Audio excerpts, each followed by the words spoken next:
All right, I think we need to move on to games, and I'm going to try and use a stinger in here and see what it does. Hang on a minute.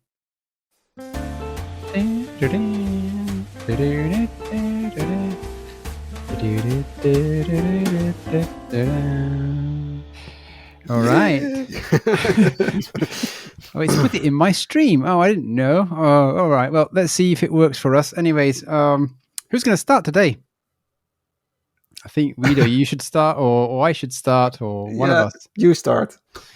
Me. All right. I've been playing a game for the Commodore 64 called Rocky and Co. It's published by Psytronik. I wanted to look at this game when it came out in, I think it was end of September, October 2023. So I said, oh, we have to be really timely with this.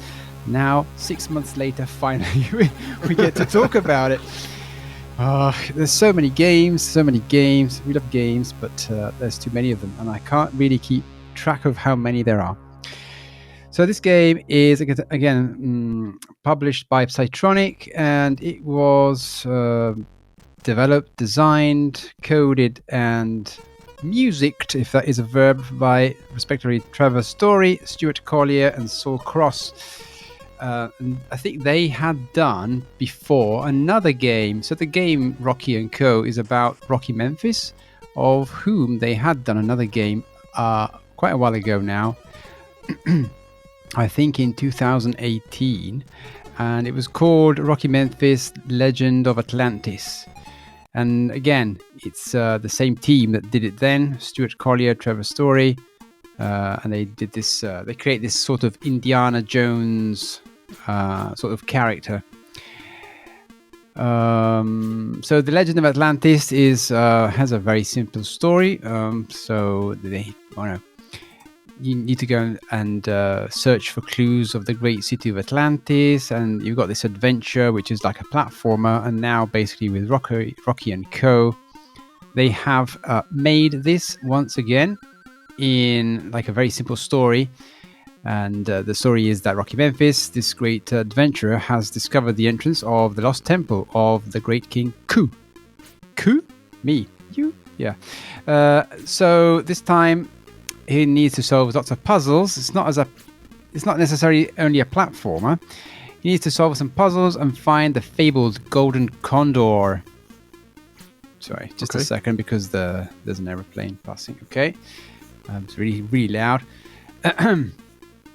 So he needs to find this golden condor before one of his arch nemesis, the Russo Baluch, he's called, gets to it. So you have to be quicker than him, really.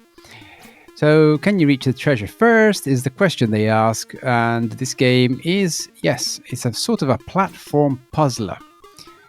What is striking about it immediately is how good the graphics are and how varied. Now, for listeners, it's like a single screen puzzler. Yes, what are you saying, Rita? Oh, yeah. When I saw screenshots before, I thought about Big Quest as well. They have the similar art style. Yeah, it's very unique, isn't it? So they have these one-screen puzzle, areas, for lack of a better word. And within that area, you have to solve the puzzle and then exit the room. So Big Quest was scrolling, but the graphics, yeah, you're right. They're very articulate and very shaded. They use a lot of techniques. There's the usual palette that you love with muddy colors, but also some nice blue gradients. And I think the palettes are used pretty well. And there's some striking levels. So I would definitely give props to the designer, so Trevor Storey. The music is really catchy as well, so good on Saul Cross. And the realization is, I would say, pretty good. Like, it works really well. So this puzzler reminded me immediately when I started it of there it is, Vikings, I think it was called, from Blizzard. Lost Vikings. Lost Vikings, that's it. And the Lost Vikings was a game from Blizzard where you used 3 different characters, 3 different Vikings, and each one had different abilities. And in this case, it's a bit similar. So you've got 3 characters: Rocky, Jet, and I forget the last one now. What's his name? I forgot. This I should have refreshed here, my notes. But I'm sure they have written that somewhere here. I don't see it. Blinking it. Rocky Spud and Jet. Spud, yes, that's it. Spud and Jet. So Rocky Memphis has a whip like Indiana Jones. Spud is particularly strong, and Jet is particularly fast. So you have to use their abilities in each one of these puzzles differently. Let's say when you start off the game, you start off initially in the first screen. To start off with, let's say the title screen is really beautiful. It depicts an interior of a house, and it's really well done. There's a lot of details in there. It really struck me, and I thought this game must be really amazing. And the screen has also a really big UI. So at the bottom you have a really big UI. You have the 3 portraits of the characters that you can swap around. Then you have how many lives you've got. You have a special icon of an icon. No, it's like a wording icon that stays down there. And then you've got the stage number, let's say. In the menu, when you start, you can choose as well. I didn't figure it out immediately, but there's a P and an N, and then there's the ability to enable, disable sound effects and music. So you can have all off, sound effects only, music only, or both on. But the PN, it took me a while to understand. PN is practice and normal. So with P, because it's quite hard, this game is quite difficult. You can practice the levels, so you don't have any, you don't have game overs. You can just keep going, and you practice until you want, really. And then when you have the real go, you put it on N and you start your game, and then when you die, when you've reached 0 lives, then it's game over, and that happens really quickly for a series of reasons. So let's say, starting off, let's say the first thing I want to focus on is the mechanics to swap people. So when you swap with team members, I use personally, it's fire and down. So you hold fire and then you click down with a joystick, right? And then you swap. But I figured that out myself, and it took me a while to understand how it was. But I found that a bit cumbersome, and sometimes I would get confused and I would fire and down. It would change the character at random times when I was in the middle of jumping a platform or something. And it's not great for me, that personally. But you can use spacebar as well. But I didn't know that until the end. So that wasn't great. But I found out you could use spacebar as well, which is much more intuitive. But I don't think that I can disable down and fire. So I would always sort of have that problem still. And I did need a lot of time to get used to that fire down, because somehow, I don't know, maybe age, I don't know, I was pressing and doing it stuff, and it just didn't work as I wanted. And it swapped people, and I was what, I've got another person now. What's happening? Oh, dead. It's probably also quite easy on a joystick to press down. I know. When you don't want to. Yeah. I guess that's one thing that I didn't. It took me a while, let's say, to get used to, and then once I got used to it, I did less and less mistakes.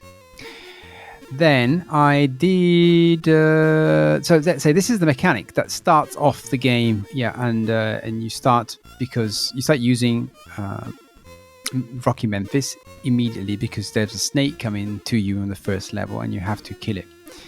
In fact, there's a continuous respawn of the skill. There's a continuous respawn of the snake, which makes using Rocky in the first initial level already very challenging, because you have to in order to complete one level, you have to bring all these team members to the exit. Okay. And that is the difficult part on the puzzle. So, for example, Rocky is the only one who can attack. Yes, Rocky is the only one that has got that can attack with a whip. So, just as an example, when you do the first level, then the snake keeps coming out, so you have to go and open a door, come down and defeat the next snake that comes out, and then take one of the team members and then go up. And if the snake comes out again, you have to switch quickly back to Rocky and then kill the snake again. It can be quite tricky at times.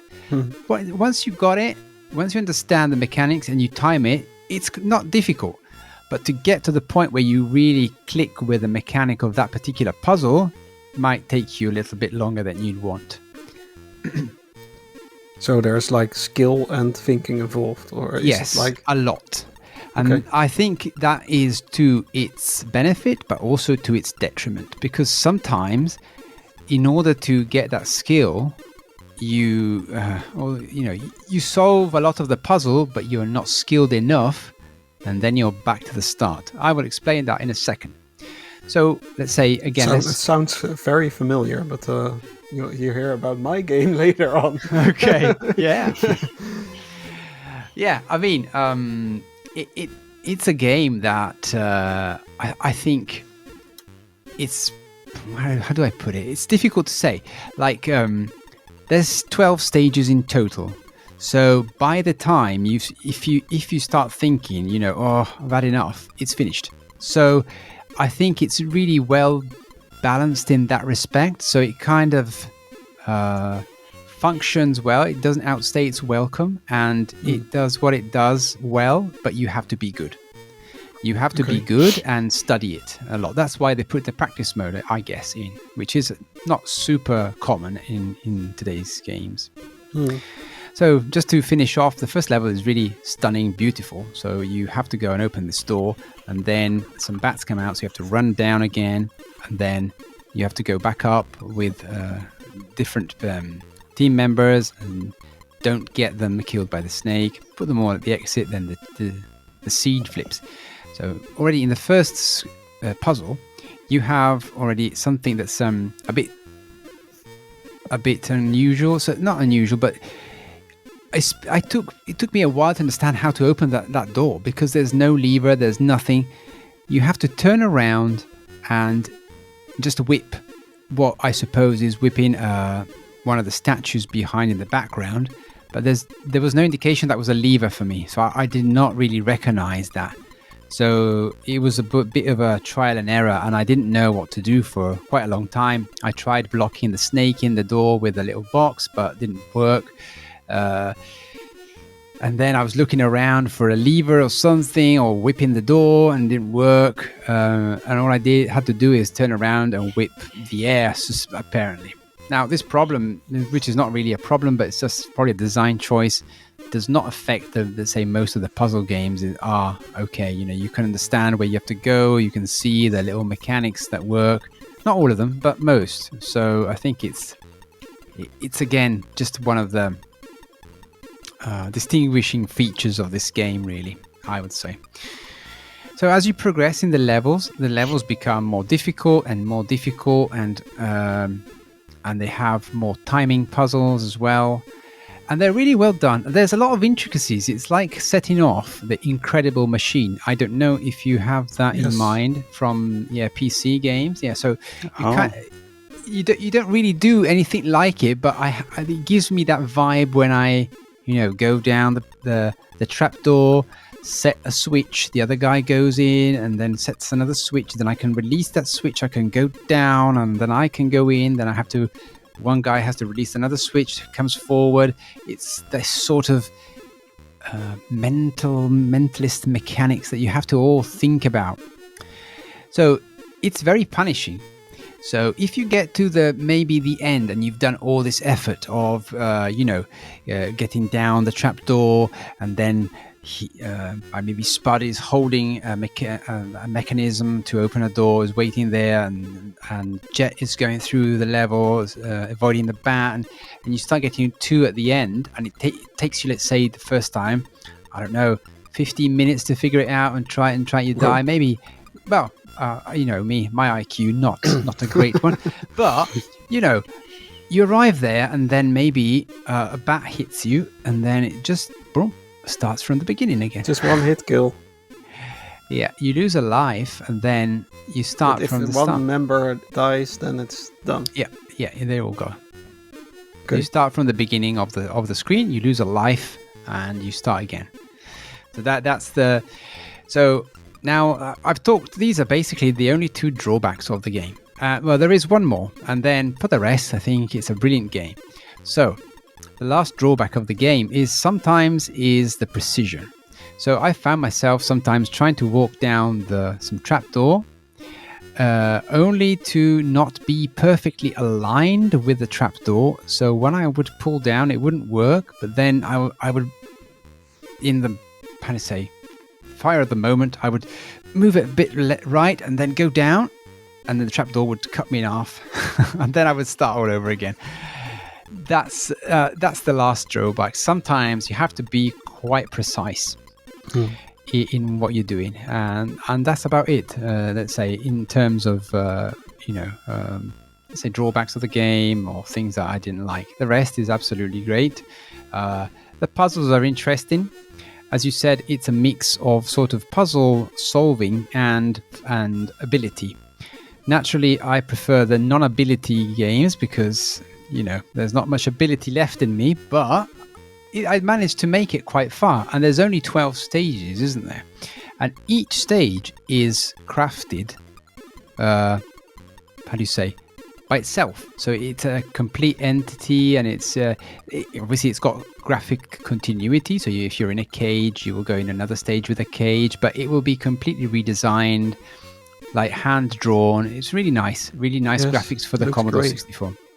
And if you know how the puzzle or the stage works, is it then easier or easy to beat the stage? It's much easier. Once you know how it works, it's much easier. But you would incur into the problems that maybe you want to be quick about it and you're not patient, and then you get crushed by a rock, for example, or but these are not the game's faults, these particular ones. The only ones is there any benefit to do it faster, or no, there is no time limit, or there is no high scores or stuff like that? No, there's nothing as such. You solve the puzzle of the area and you move to the next. Now, there is a special thing that happens as well. So I was talking before about the name icon sitting at the bottom of the UI. So the UI sits at the bottom, and the icon is the word icon, which is the development group that made this is called Icon 64, and is comprised by the people I mentioned before earlier. So again, Trevor, Stuart, and Saul. And they made this game as Icon 64, and this word icon is at the bottom. What happens? Every now and again, there is an enemy that spawns that is not blue or not of the color that the other enemies are. It is yellow, and if you kill that particular enemy, one of the letters lights up and becomes yellow. If you light them all up, once you get to stage 12, then you get an extra stage XX. That I won't spoil. I've seen it. I didn't get there, but I did see it. Okay. And it's an extra stage, and you get a different ending. Oh, that's cool. So there's a sort of replayability there.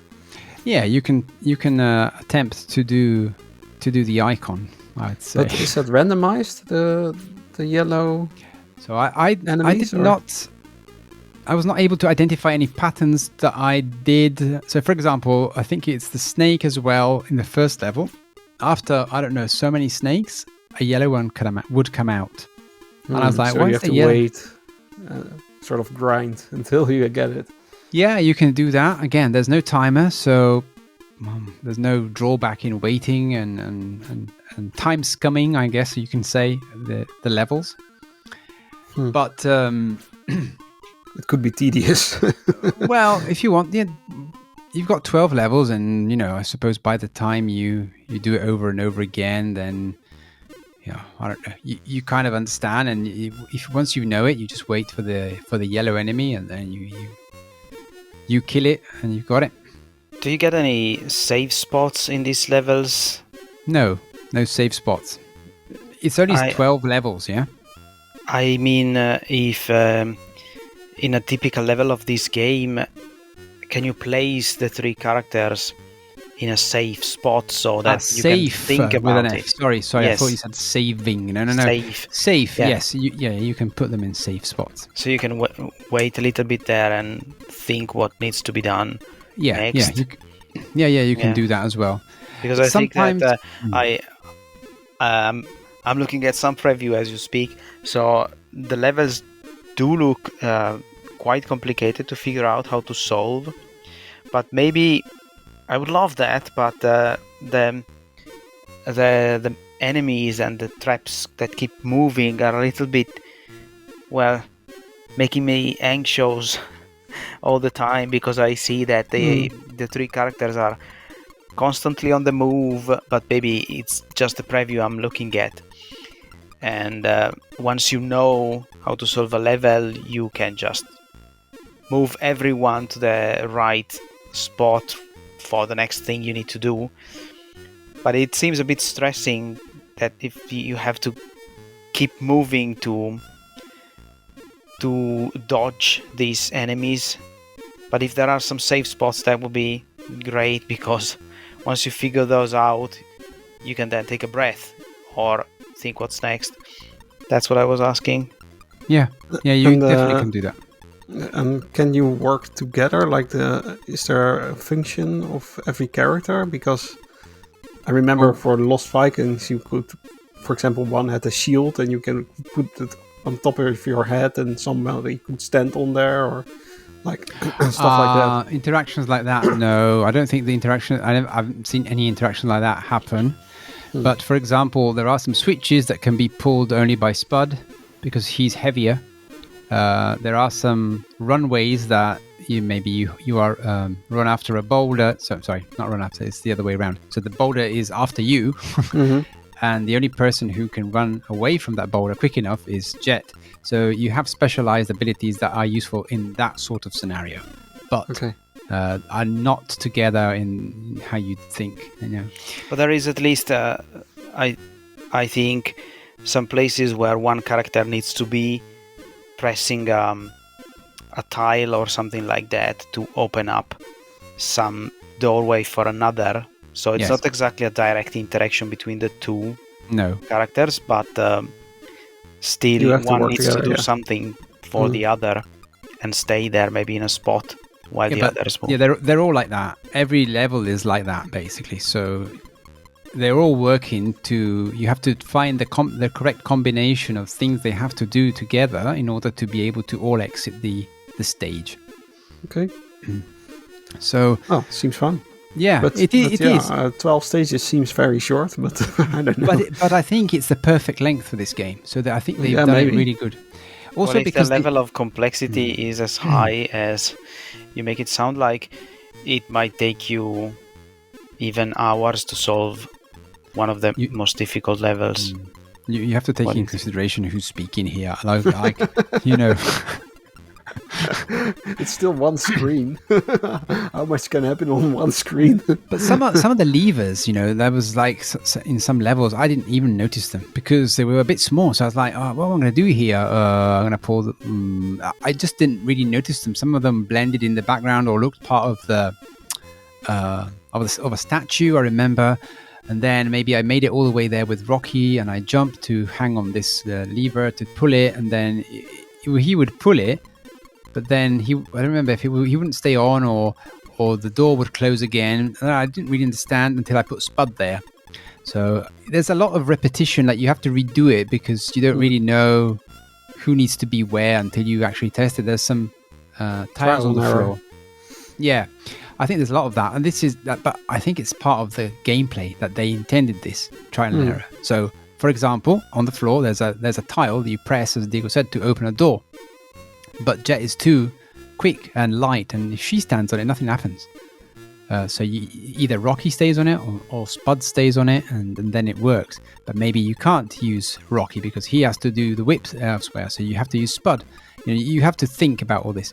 And slowly, your brain will work out the puzzle of each area, and then you'll get out, and it all seems simple. And then if you remember it all, it's quite straightforward. And so unless you don't get a jump right, then like I did most times, then you can do it in, let's say, a level. You can do it in 30 seconds, maybe not 30 seconds, say a minute per level.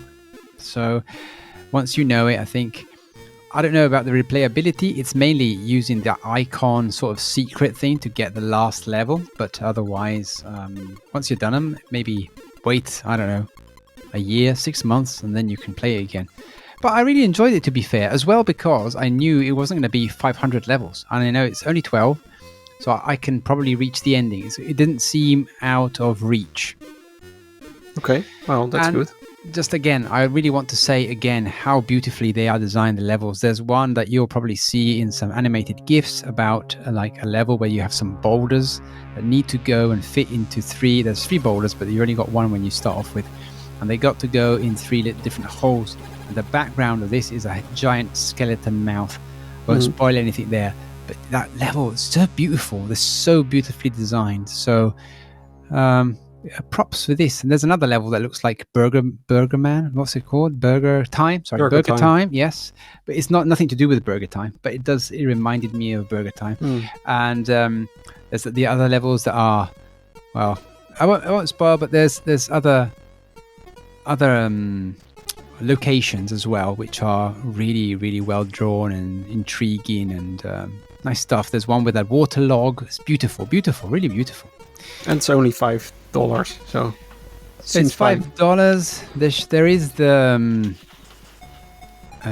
physical version as well, sold by Psytronik. But at the time of the podcast, I could not find this on the Psytronik website. So if I also remember, if I looked at it, sorry, it's probably not for sale anymore, or not yet. Not there yet. Yes, but I couldn't find that old game, right? It was out a year ago. Well, yeah, a little less than that stuff goes. It's sold out immediately most of the time. Yeah, you're right. Probably you're right. So, but still, for the money they ask, I think it's good to support them. Also, Absolutely. I was going to say, there is a nice interview that they've done on retrovideogamer.co.uk. They interviewed Trevor Storey. So if you want to go and have a look at that as well, that'll be interesting. It's quite recent, actually. Oh, no, sorry.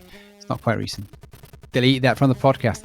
The interview was in June 2018, so probably just after they had done Rocky Memphis, the first Rocky Memphis game.